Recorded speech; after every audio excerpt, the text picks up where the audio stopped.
E eu passo a palavra agora para o professor Adilson, da UFRJ.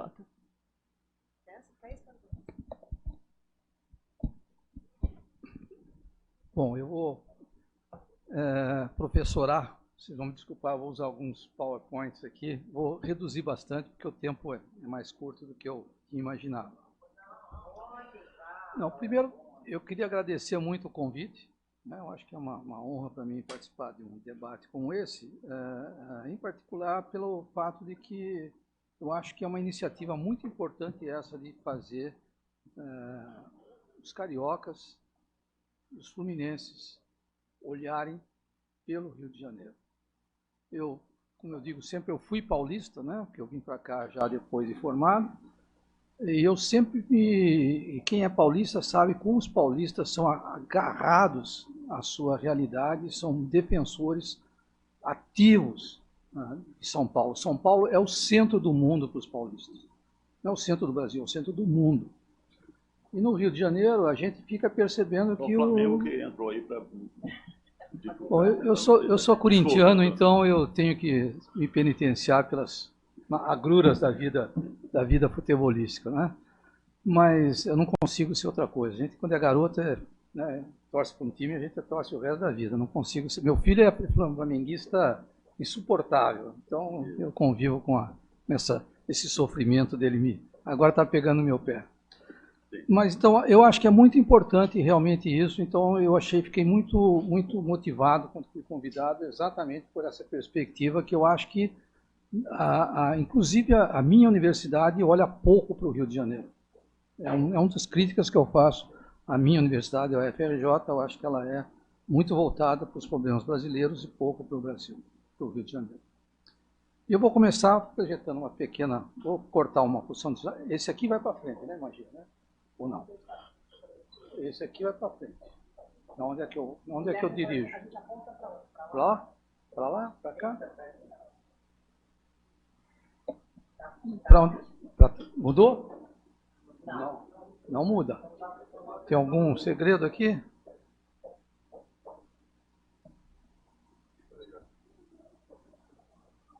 Talvez eu... Não? Você faz? Não, eu vou pular uma porção de slides aqui e vou dizendo para você, tá bom? O meu primeiro slide é para chamar a atenção para a importância do petróleo. Eu acho que é um pouco redundante, porque o Estrela já falou, né? E é interessante que a diferença entre um economista e um geólogo, né? O geólogo é alguém que gere riscos e o economista é alguém que cria riscos. É o contrário, né? Então essa é uma diferença importante. O economista gosta de criar riscos para ganhar dinheiro no risco. Se não tem risco, não tem dinheiro para ganhar, né? Então, enquanto os geólogos querem administrar os riscos exatamente para evitar os problemas que os riscos provocam para a sociedade. Mas o petróleo é uma commodity geopolítica, como a gente está percebendo atualmente, né? Isso é uma commodity que não tem, na verdade, nenhum vínculo nacional, é uma commodity administrada globalmente, e o seu preço é extremamente volátil. E o que é interessante, que eu vou chamar a atenção aqui para nós, é que é uma commodity diferente das outras commodities diversas commodities que a economia trabalha, que ela tem rendas econômicas monumentais. O que é uma renda econômica? É a diferença entre o custo de produção e o preço que você vende no mercado. Então, a renda é monumental. Eu fiz algumas estimativas, só para chamar a atenção, próximo slide, dois cenários, né? Qual é a renda econômica dos próximos 30 anos que vai vir com a produção de petróleo programada pelo governo, tá certo? E vocês veem aqui que nós estamos falando eu vou me levantar, porque senão não vou conseguir ler. Posso? Posso? Eu falo aqui, ó.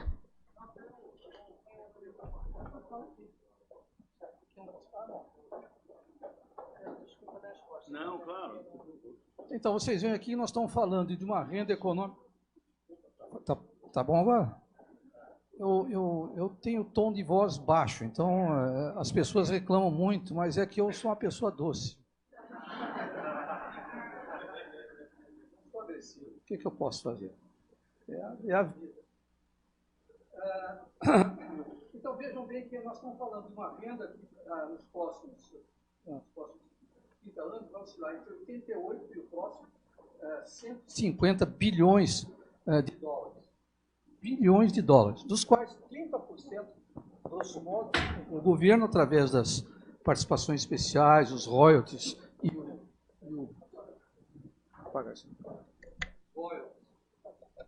não está claro? Tá bom? Ele está andando, não vai.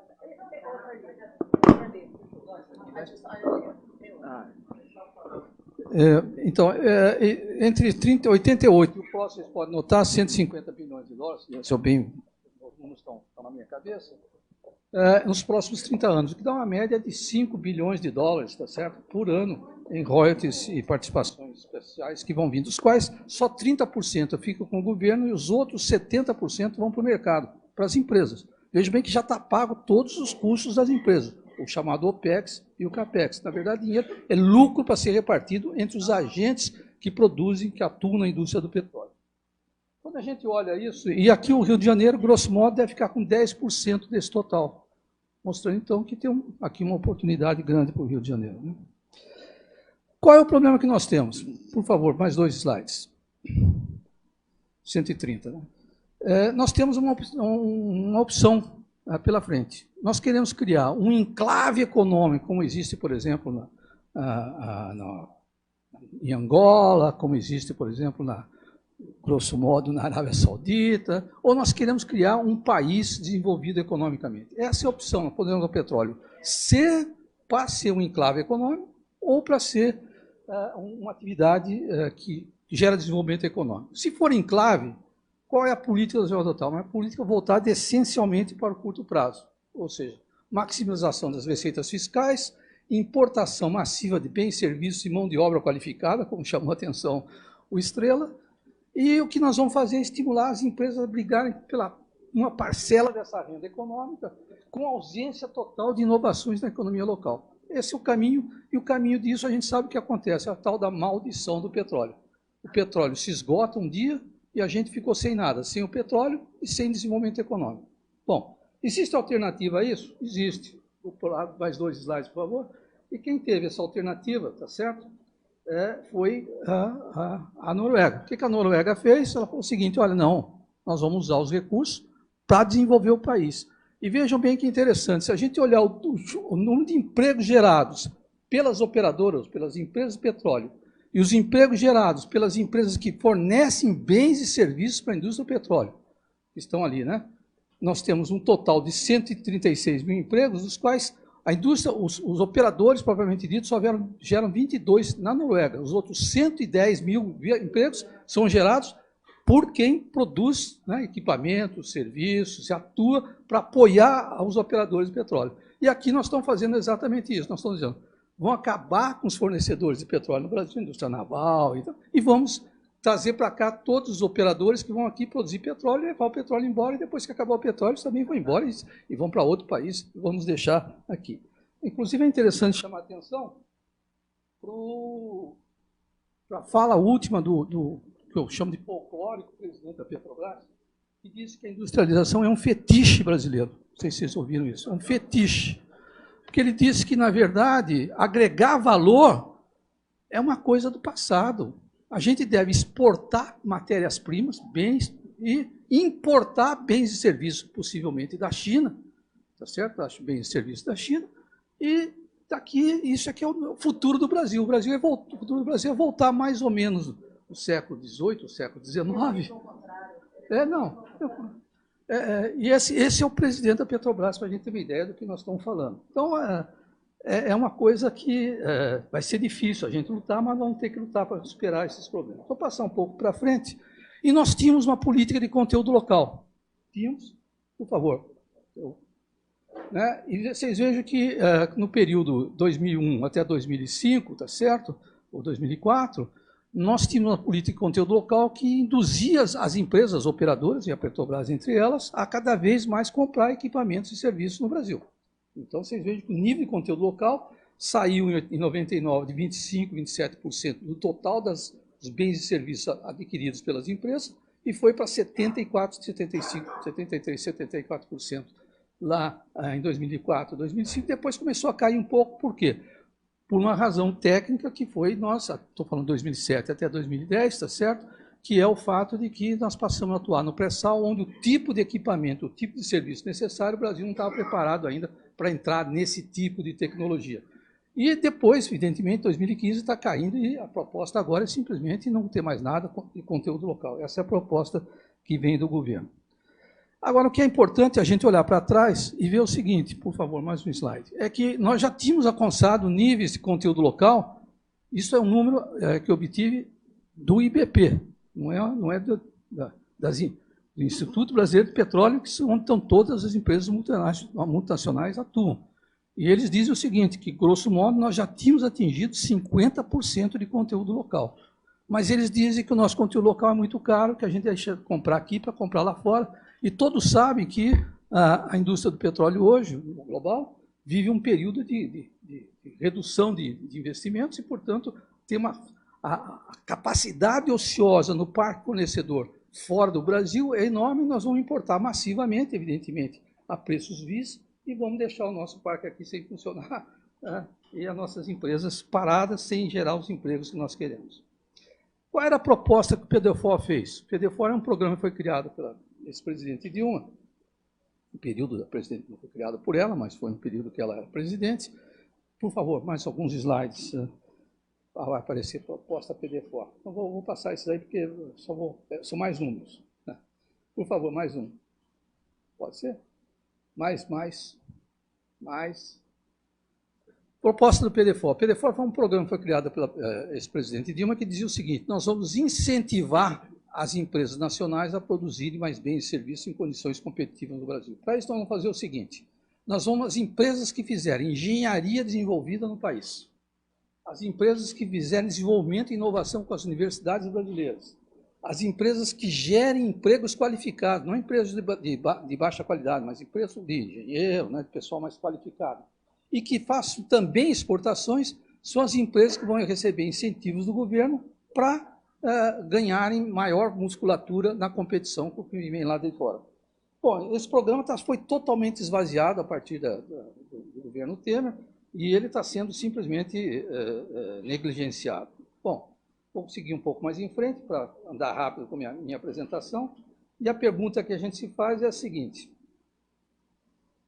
Dada a situação atual, né, por favor, mais 2, 3 slides, pode ser? Bom, já falei sobre isso. Pode ir. Vamos olhar a situação atual. Qual é a situação atual da indústria do petróleo e do Brasil, na situação que nós estamos vivendo? Em particular, essa semana é muito chamativa, né, pelo fato que aconteceu. Alguns acham que esse é um fenômeno, pelo menos o Trump e os sauditas estão dizendo que esse é um problema menor que já está equacionado. Eu acho que é totalmente equivocado. Né? Esse problema veio para ficar. Né? A instabilidade geopolítica no Oriente Médio é um problema não resolvido. Enquanto não se equacionar, não se encontrar uma solução com o Irã, aquilo lá só tende a ficar cada vez mais grave e poderá explodir. Deus, queira Deus, vou usar um termo que é cara à minha neta esposa, que isso não venha a ocorrer. Tá certo? Que, evidentemente, não, porque a paz é um valor superior, na minha opinião. Então, criar uma guerra não é uma boa solução, e será uma guerra impressionante. Bom, o que a gente assiste? Nós estamos vivendo uma transição energética, né? Sabemos todos, estão indo dos combustíveis fósseis para as fontes renováveis. O Brasil está numa posição muito favorável a participar dessa transição, contrariamente ao que advoga o governo do plantão. Né? Nós temos metas climáticas que são perfeitamente factíveis, o Brasil tem capacidade para cumprir isso, inclusive com os problemas das florestas, e nós temos o que é mais importante ficar claro nesse momento, uma oferta segura de petróleo para o resto do mundo que precisa fazer a transição. E os europeus, em particular, têm que fazer uma transição sentada num petróleo que absolutamente pode amanhã desaparecer. E nós podemos garantir essa oferta para ele. Então, nós temos uma situação favorável para negociar, a razão, inclusive, outras razões, na minha opinião, pelas quais os europeus se prontificaram imediatamente a assinar o acordo com o Mercosul. Tá certo? É uma razão evidente que a parceria com o Brasil é muito importante nesse momento para os europeus. E no ambiente doméstico, o que nós temos? Uma renda petrolífera que é substancial, como já mostrei os números, e que é crescente, ela vai crescer ao longo do tempo, na medida que nós vamos aumentar cada vez mais a produção. Então, os otimistas dizem que nós vamos chegar a 6 milhões de barris por dia, que não cheguemos a isso, mas 4,5, 5 é um número perfeitamente factível, sem nenhuma dificuldade, inclusive porque nós temos uma operadora nacional. Vejam bem que os noruegueses criaram tudo aquilo que eles criaram sem ter uma empresa de petróleo. Eles saíram do zero, eles tiveram que criar uma empresa de petróleo do zero. Nós já temos uma empresa de petróleo competente, tecnologicamente demonstrada que ela é capaz de fazer as coisas e com uma experiência enorme de articulação com o parque fornecedor local. Pois a gente está esvaziando esse nosso ativo por razões que talvez possam ser explicadas por outros, mas que eu tenho muita dificuldade de compreender. Bom, o que fazer então? Nós temos uma oportunidade fantástica, inclusive por dados, perdão, um pouquinho no próximo slide, por alguns dados que são visíveis, né? Por exemplo, o próprio IBP diz o seguinte, olha, a expectativa é que a gente venha investir em equipamentos e serviços, veja bem, nos próximos 10 anos, 412 bilhões de dólares. Esse 50% disso, que são os números do próprio IBP, por dentro do Brasil, vocês imaginam o efeito que isso tem do ponto de vista econômico, e em particular do Rio de Janeiro. Por que o Rio de Janeiro? Porque o Rio de Janeiro tem características muito peculiares, né? Ele tem, se a gente voltar naqueles clusters que eu mostrei para vocês da Noruega, os clusters produtivos, tem 3 clusters que são muito importantes lá, que geram milhares de empregos, e que o Rio de Janeiro, próximo slide, por favor, e que o Rio de Janeiro está mais preparado para isso. Por quê? Os clusters do Rio de Janeiro, eu acho já o Estrela chamou a atenção. O Rio de Janeiro é tradicionalmente um estado naval, que está sendo destroçada a indústria naval daqui, quando você tem uma demanda naval monumental, porque se argumenta, né, que os chineses e os sul-coreanos são capazes de produzir mais eficientemente, ou seja, vender a preços mais baixos para nós. Por que eles estão vendendo? Porque eles têm a capacidade ociosa e não tem para quem vender. O mercado está aqui, vejam bem. Eles têm a produção e nós temos o mercado. Normalmente, quem tem o mercado procura defender o seu mercado. Aqui a gente diz o seguinte, não, vamos abrir o nosso mercado e trazer o pessoal de fora para cá. Né? Segundo, estou terminando, nós temos toda a parte de subsídio, da parte da capacitação nossa e suporte de operações. São 3 clusters que eu até acho que deveria ser trabalhado pelo pessoal, né? O Bruno aqui, que tem essa preocupação com o Rio de Janeiro, é uma área que você, aqui, né, o Corecon, deveria ter um grupo de trabalho específico sobre como o Rio de Janeiro deve trabalhar para fortalecer esses clusters. E com isso também retomar o Comperj, porque o Comperj está sendo abandonado, né? E já tem um investimento enorme lá, e pode ser um polo petroquímico importante, nós somos grandes produtores de agrícola e nós estamos importando massivamente os adubos que poderiam ser produzidos nesse polo, e a refinaria, tá certo? Então, acho que, e nós estamos importando massivamente derivados de petróleo, que é um contrassenso total. Você exporta petróleo, refina lá fora e traz de volta, quando a nossa refinaria aqui deixa de poder operar. É uma coisa que é meio difícil de compreender realmente. Para finalizar, estou ali com a minha... Não, é para frente, aí foi para trás. O que significa a opção pelo desenvolvimento? Eu vou usar 3 citações aqui de pessoas distintas. Uma delas é um economista alemão, que eu gosto muito dos economistas alemães, né? O mercado é uma máquina social que necessita regulação. Não é possível imaginar que o mercado vai organizar a economia brasileira. O mercado precisa ser regulado e quem regula é o Estado. O Estado continua, isso é a Mazzucato, que já esteve aqui, está vendo? O Estado continuará regulando o modus operandi industrial, quer dizer, a indústria vai ser operada coordenada pelo Estado, especialmente no que tange a inovação tecnológica, como já chamou a atenção o Estrela. E uma que é mais interessante, que é de um velho, bota velho, né? Um velho político, estadista inglês, melhor, estadista inglês, Israel, que dizia o seguinte: destruir as instituições que o jogo das influências deu corpo, aquilo que a história construiu, e que traduz o mecanismo de suas ações constantes é destruir a nação. Ou seja, destruir a Petrobras é destruir a nação brasileira. Evidentemente é uma metáfora, mas é aí que está o cerne do problema. O que temos que fazer, então? Revigorar o PDFOR. Foco nas trajetórias tecnológicas reveladas pelos agentes, incentivos para a articulação dos agentes produtivos locais, e o Estado do Rio de Janeiro deveria estar trabalhando nisso, não deixar isso para o governo federal, porque delega-se tudo ao governo federal. Qual é o papel do Estado nesse processo? A articulação com fornecedores globais, não se pode simplesmente fazer tudo no Brasil como se o resto do mundo não existisse. Não. Os fornecedores globais têm que ser parceiros nesse processo, na minha opinião. E os incentivos devem ser criados mediante a aprovação de investimentos, planos de investimento que sejam aprovados pelo Estado, que é o Estado quem dá os incentivos, os investimentos têm que vir com os incentivos. Acabei. Obrigado. Muito obrigada, professor.